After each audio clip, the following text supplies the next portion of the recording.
Good morning. Well, it's really awesome to see so many animal welfare advocates in one room. So I want to welcome you on behalf of myself, Representative Urban and Representative Camillo. We are members, we have been longstanding members of an animal welfare caucus in the legislature and have been working for many years on many animal welfare issues. And we thought, instead of having separate press conferences all over the building at different times, that we would unroll most of the issues that we're going to try to address this session. Obviously, it is a short session, and we know that we can't get everything done, but we are going to try to get some things done. So I would first like to mention, just acknowledge the people who are here with us today. Our partners, Annie Hornish and Gordon Willard of the Humane Society. The ASPCA works directly with us. We also have Joan Bissell from Connecticut Votes for Animals and Susan Linker from our Companion Animal Rescue. And we also have representatives here, Representative Nicole Claridis-Dimitri, Representative Greg Stokes, Representative Dr. Pettit, Representative Holly Cheeseman, Mitch Polinsky, Devin Carney, and Pam Stanetsky. And if you notice a lot of purple shirts in the room, that is Desmond's Army, which is a bill that we worked on a couple of years ago that's been very effective. And we have ACOs with us. Thank you for being here. And I would like to hand this over to my colleague, Fred Camillo. Thank you, Brenda. Good morning, everybody. It's a pleasure and an honor to be here representing this Animal Welfare Caucus, which I like to remind people was the first in the country. Annie Hornish came up to me in 2009, January, and had this idea to start this Animal Welfare Caucus. We didn't know it at the time, but there were none in the United States. Since that time, I believe California and Colorado have also established animal welfare caucuses. So we were the first, and we're also very successful. I believe back then we were within the top 20 as far as animal welfare friendly states, but we're what, number 5 now? Yes. So we're getting, our goal is to be number 1. So we're there, almost there. But I just would like to say we have a few bills that we're going to be highlighting this session. Doesn't mean they're the only ones. We certainly have other animal welfare bills we're all working on, but these 4 we thought were things that were not only needed, but certainly things that we can get done. Because we all have, the governor said the other day, he was, the session's about fairness. Well, we're about fairness for all constituencies, including the voiceless one, which are the animals. So with that in mind, I'll turn it over to my partner. We're doing it. You're going to go next. Yeah, whatever. My other partner in this, Diana Urban.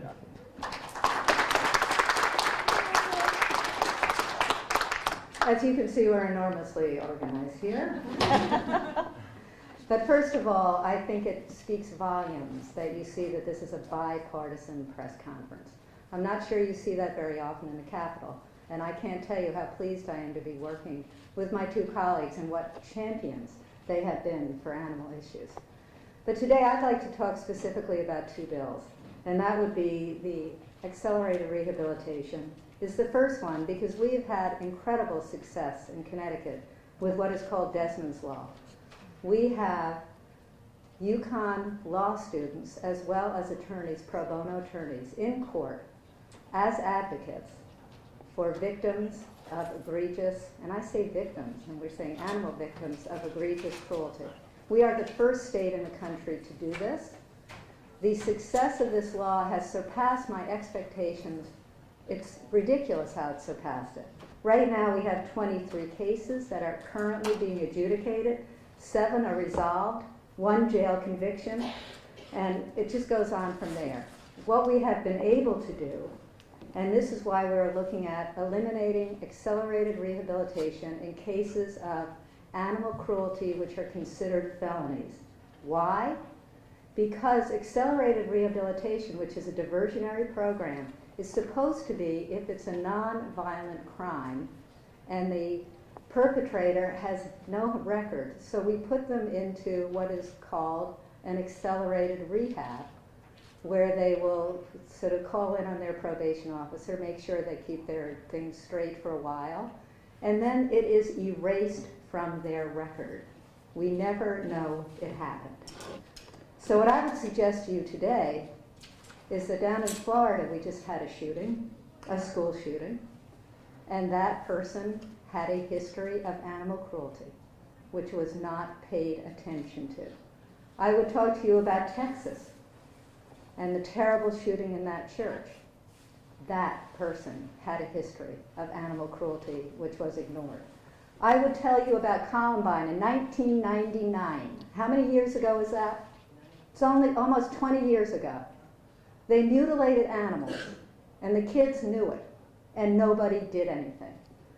The FBI recognizes that animal cruelty is a red flag for future violent behavior, and they are now tracking animal cruelty as a separate category. So what am I saying? You want a red flag? You want an early warning on the possibility of somebody doing something like what happened in Florida? Well, we have one, and we need to pay attention to it. Over 80% of school shooters started by mutilating animals or being cruel to animals. Wake up. Wake up, America. We can do this. And in addition to that, we had a terrible case of bestiality. A 15-year-old whose record was sealed, and I'm not sure why, but it was sealed at 15. And at 19, he sexually assaulted the family dog. And you know what? He got accelerated rehabilitation, accelerated psychological rehabilitation. Now, you tell me, if somebody sexually assaults the family dog, and it is considered under our law a misdemeanor, that is absurd. It's not a misdemeanor. Who is that person going to go after again? And guess what? He just violated his accelerated rehabilitation by stealing a car. So he's going to be back in court, and these girls are going to be back in court with him to let the courts know, no, do not let him have his record erased. We need to know what he's doing. My suggestion is, why don't you give him a sentence, suspend that sentence, because jail time isn't going to help these people, and put them into intense counseling programs so that they can deal with whatever these violent tendencies that they have are. So these two bills, in my estimation, are about violence. Don't talk to me about violence to animals. It's about violence. And violence is unacceptable in this society. And with that, I'd like to introduce you to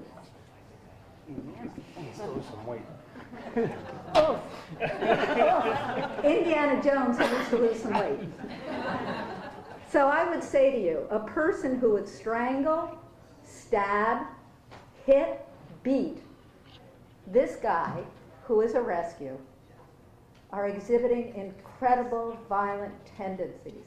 And I'm telling you, he really is heavy. And we need to pay attention to that. You can't allow this to happen. We know it. Let's move on. Thank you so much.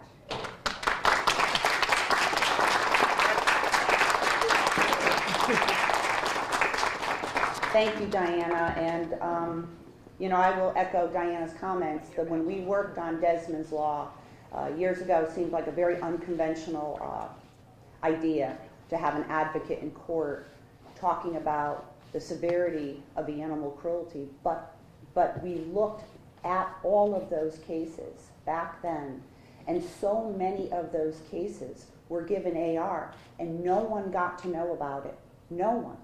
No one could look up to see that this person seriously injured an animal. That's a problem. That's a huge problem. It is a violence that needs to be recognized in our courts. So we are working on that this year. And we are also working on one of the issues that came up that spurred us, something we've been working on for so many years. We passed a tethering law several years ago. And in that, we were trying to make sure that animals weren't left outside, even untethered, in extreme weather cases. So, for example, we have the Hartford situation where the dog froze to death in a doghouse. Not only froze to death, but was starved and froze to death. Left outside to just die, like it was nothing. And so we feel that this case, in addition to the 2 cases over the summer of dogs dying from heat exhaustion, need to be addressed. People will say that, there's some pushback saying that people are too prescriptive to pet owners, saying that we're giving them too many rules to follow. But I would suggest to you that it is a privilege to own a pet. And you have to take responsibility for that privilege. This is not a stuffed animal. This is a living, breathing thing that requires your responsibility to take care of it. And if you are unable to do that, then people need to step in and protect that animal. ACOs have been asking us for years, and you'll see we have ACOs with us. They have testified before the legislature for years, asking for tools to be able to do their job more effectively. And that's all they're asking. We are not trying to be a big brother on pet owners, but we are trying to protect animals from being left outside in 0-degree weather, in 100-degree weather. This is common sense. This is not something unusual. This is just common sense things that we need to do to protect animals in Connecticut. Connecticut, as my colleague said, needs to be a leader in animal welfare. We are a progressive state, and we should be leading in animal welfare issues. I would like to offer, we have a lot of legislators here. We also have the Humane Society and Connecticut Votes for Animals, but I would like to offer anyone who would like to share any comments, any bills they're working on, any legislators who would like to come up, and I'm getting the look like, oh, you put me on the spot. Sure, Dr. Pettit. I would just like to reiterate what Representative Urban spoke about, and that is violence against animals being a precursor to other forms of violence. Certainly wasn't taught about any of that in medical school 30 plus years ago, and really learned about it with my interaction over the last decade with domestic violence organizations and how many perpetrators had a prior history of violence towards animals. So I think there's room for education. I think there needs to be room for appropriate punishment, and then I think rehabilitation and education for the people that have offended. So I think you hit it spot on, and that's a critical issue in society. You mentioned some very terrible cases from across the country, so thank you for that. Thank you. Anyone else? Again, I want to echo what Dr. Pettit and Representative Urban did, and again, this is a bipartisan issue. Anyone who cares about our animals, about our most vulnerable, whether they're human, whether they're four-legged. I never grew up with dogs. I had cats, but my beloved late husband felt a house wasn't a home without a dog. So I'm there with 150 pounds of Chesapeake Bay Retriever on my bed at night. But we must look after those who can't speak for themselves. And I'm proud to be up here with all these people today to say, yes, we in Connecticut are going to look after those. Thank you. Hello, everybody. I'd like to thank you for coming here today. I'd like to thank my fellow legislators for this very important legislation that we're trying to pass. We talk about, as representatives and legislator, we're here to help the people that need help the most. Well, we're also here to help the people, animals, that cannot help themselves, to be their voice, to make sure they're taken care of. So I'm very proud to be part of this caucus and committee, and looking forward to moving all this legislation forward this session. Thank you.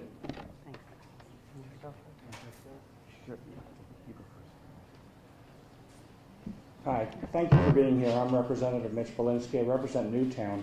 And I want to focus on the same thing that Dr. Pettit did and reiterate what Diana Urban was sharing with us. Violence against animals is a precursor to future behavior. We need to nip this in the bud, and we need to think about doing things like having a registry rather than having people disappear into a bureaucratic hole, never to be seen again and to abuse again. So let's take some positive steps, because what that's going to do is translate in the future to identifying people that are capable of unthinkable acts. And on that note, I support this legislation and further legislation to create a safer society for everybody, starting with our furry friends. Thanks, Mitch. Just a couple of highlights. Thank you, Mitch. I believe there is a bill we put in this year on a registry for animal abusers. We also have a bill in to address dogs locked in cars and also kids locked in cars together. In extreme weather conditions, we've seen way too many cases in Connecticut the last few summers where dogs are left in cars and they've died. So we're working on language to parrot and to copy other states where there are blueprints of this. Also, there is a bill, it's not an anti-vaccination bill, but it's a bill to address allowing veterinarians to use their discretion when vaccinating dogs. We've had a lot of little dogs die, and some who didn't die got very sick. What I'm talking about is they're given the same amount of dosage to an 80-pound German Shepherd as to a 6-pound Maltese. And the evidence is there now that it's probably not the right thing to do. So we just want them to have the discretion to lower it, use the titers. So we'll be working on that. We're going to need everybody out there to reach out to all their state reps and all their state senators on all these bills, because that's the only way these things will see the light of day. But again, thank you all for coming. And Annie Hornish, who started it all. Thank you. Thank you very much. I just want to again applaud the leadership of all these legislators, especially Representatives Diana Urban, Brenda Kupchik, and Fred Camillo. Representative Urban has been a recipient of Humane Legislator of the Year award with the Humane Society of the United States. And I want to say we have 2 future recipients right here. They'll be receiving awards this year. Well deserved. Their leadership has been exemplary. We are now leading, in my opinion, the nation in some of these animal welfare measures. And it's due to largely these 3 legislators right to my side. And they're building an army of other legislators behind me. Thank you.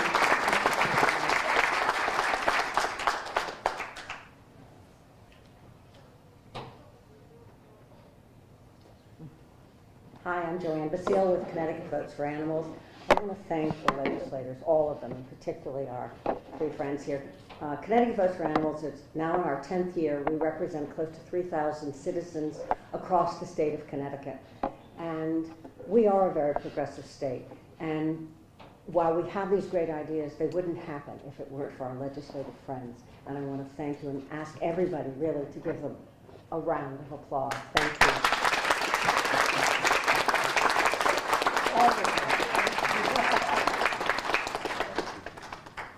Is there anybody else who would like to make any comments at all?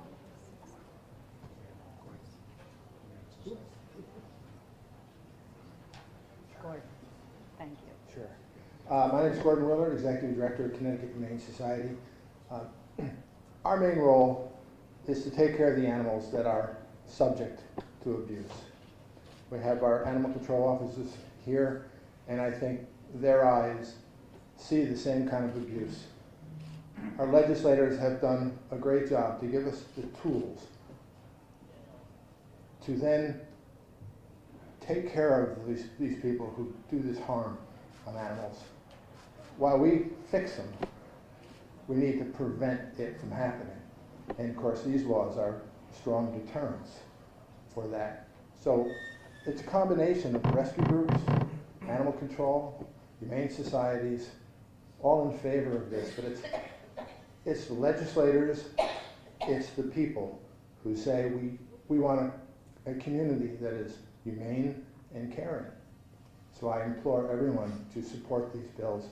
It's important. It's our word, it's our town, it's our community, and it's our world. Pass them, they're important. Thank you, Gordon. So if no one else would like to speak, I'll open it up for any questions anyone has. Can you describe how the bill related to the dogs in the car, how that would actually work? What it would do and how that would work? Well, I mean, there were several bills over the years, right? I mean, Yeah. Fred, come on up.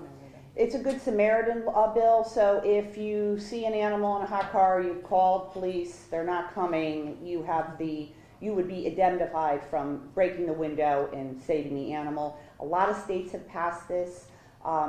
We've had bills in the past to have sort of fines and that sort of thing. I know in my community and a lot of other communities, we've just put our own heat kills sort of program in our towns because we're having trouble getting the bill through, and legislators actually in this room have done it.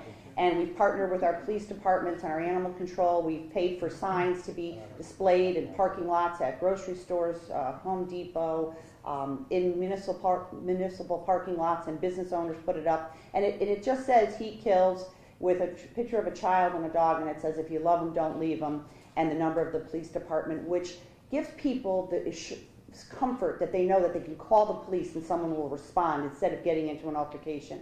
But if no one shows up, obviously if you feel compelled to save an animal, as you would even a child, that you shouldn't be held to any criminal situation. I actually had a 10-year-old in my district in the parking lot, and there was a small dog left. And when the police got there, he got the dog out by himself. It was 126 degrees in that car. And he saved that dog because he said to his mom, look, this is not good, this is not right. And he was small enough to get his hand through the back window of the truck and managed to make the door open and got the little dog out. Yeah, and just quickly, the definition of extreme would include cold weather too. We're just trying to get the language down so the police will have a clear definition of what that is.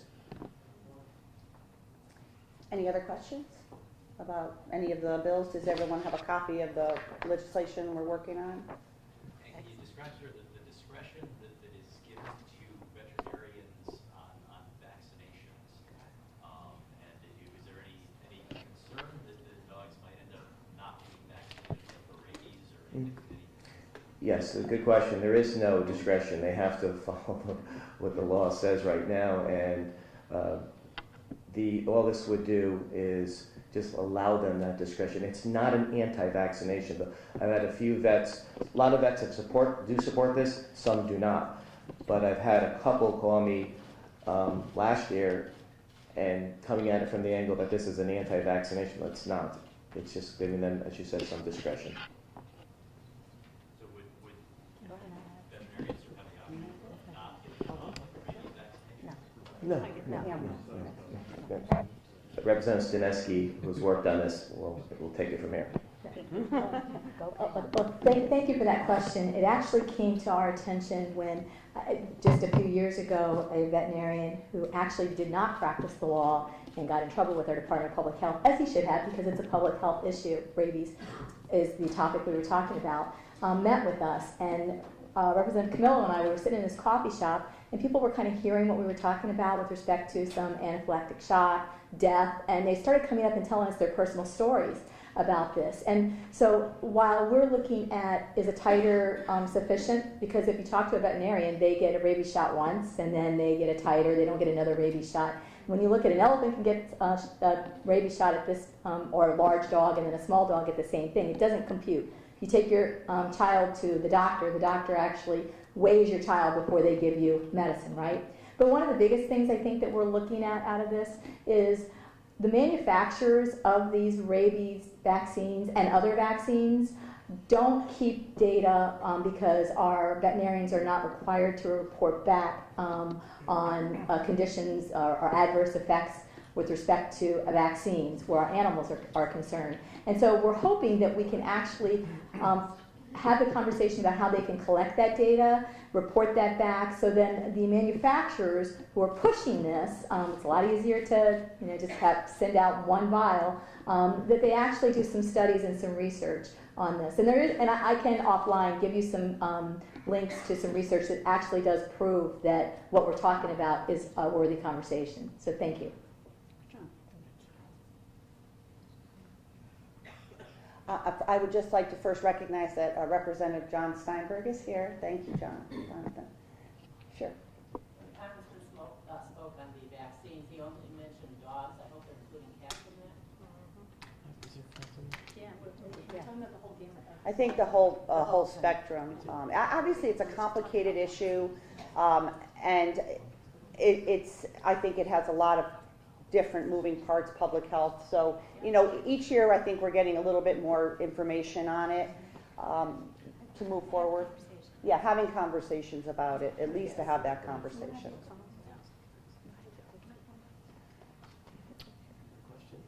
Any other questions? Well, I would like to just acknowledge that I just want to thank all of you for being here and for being such amazing animal welfare advocates, really, every day. Desmond's Army, who goes into courts, it doesn't cost anything. They don't get paid to do this work. They're there advocating every day that animal abusers are given serious consequence for their behavior. To the ACOs who protect animals every single day, and I know your job is not easy, and we're hoping to give you some tools to be able to do your jobs better. And I would just like to acknowledge that Representative Urban, who I've been working with since I got into the legislature with Representative Camillo, is retiring after this legislative session. And I just want to acknowledge all the hard work she's done and what a partner she's been to me in the legislature. Even before I came up here, I admired the work she did on animal welfare issues. So I'm going to miss you. Oh, yeah. I'm going to miss your hard work, but we have a whole army behind us, and we are going to work together to carry on and continue to do the good work of protecting animals in the state of Connecticut. But thank you so much for your work. Well, if I can just say,